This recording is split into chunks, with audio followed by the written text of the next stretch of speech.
having like a coffee together, I would probably tell her, you were an amazing teacher. You were a great teacher and I learned a lot from you. Though in a hard way, but I'm grateful for everything that you taught me. And I can picture her looking at me and just giving me that nod. You know that nod we see in movies? I would just insert a clip so you can understand what I mean. But she will give me a nod and she would say, yeah, I know what I did. I know that I did it in a hard way, but I knew that it was for your benefit. This was just an intro actually to get you into the topic of today. Because today, guys, I will share with you one thing that Ghorba taught me in a hard way, but it was a good lesson. So, I don't know if you have ever heard about this, but people say that if you want to show love to yourself, you should buy flowers to yourself. You should go on solo dates, go shopping alone, speak positively to yourself. And I enjoy actually doing this, okay? And if you have never tried doing this, actually, I highly recommend to do this. But actually, living alone and living abroad has taught me a different way or another aspect about self-love, about self-respect, which is actually accepting your dark side, accepting your fears, your weaknesses, your failures, and to not look at yourself with shame or with disgust when you are going through difficult and tough moments. I arrived to France, spent most of my time, like 90% of my time during the first months alone, you know, before having friends and just building my network, etc. I realized that when I am alone and I sit in silence and I start listening to the voices inside my head, I notice that I'm not comfortable doing this. I can't actually stay in silence and just listen to myself until the day that I decided to just face them. I decided actually to listen to them and understand what actually happened inside my head and accept the idea that they are part of me. I shouldn't be ashamed of them. I shouldn't look at them with disgust, actually. That's when I actually loved myself, really. Because for me, loving yourself during the difficult periods is also a great act of self-love and self-respect.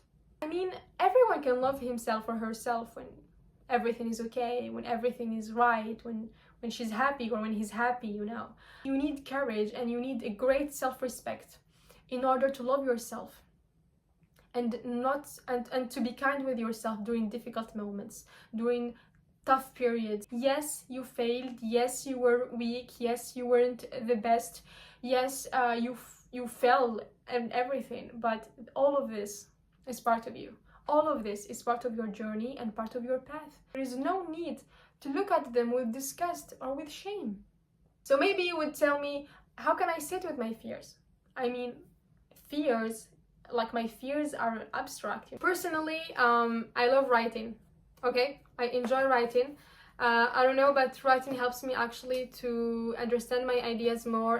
When you just listen to the thoughts inside your head, you will feel like everything is falling down, everything is messy, everything is a chaos, you know. But the moment I start writing, I can see that actually it's not that bad. The situation is not that bad, and actually it's okay. I can solve this. I can handle this. I can handle the situation, okay? Self-respect is not just about celebrating your achievements and celebrating yourself during the good moments or the good times.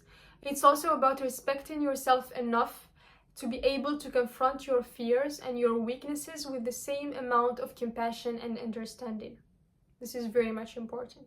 And don't get me wrong, I'm not saying not to do anything about your weaknesses, about your fears or anything. I'm telling you, accept them, accept that they are part of you and work on them. Because basically, if you keep ignoring them, you will never work on them, okay? So in order to have enough courage, enough discipline to work on your fears, you should first start by accepting them and looking at them with compassion and with kindness and not judgment. If you didn't get through those difficult moments, if you didn't have fears, if you didn't have weaknesses, you wouldn't have something to work on.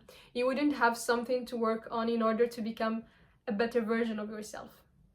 Oh, I loved this. I loved actually saying this. It's very important to be able to sit in silence with yourself and to not feel the urge to actually run away from these fears and your thoughts. That's everything that I wanted to share with you guys today.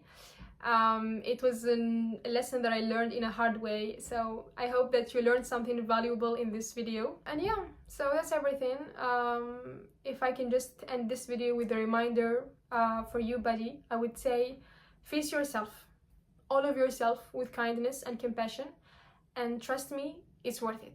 And if you are studying abroad or you just have a piece of advice to share in the comments, don't hesitate to do this. I will see you in my next video, and until then, take care of yourself. Peace!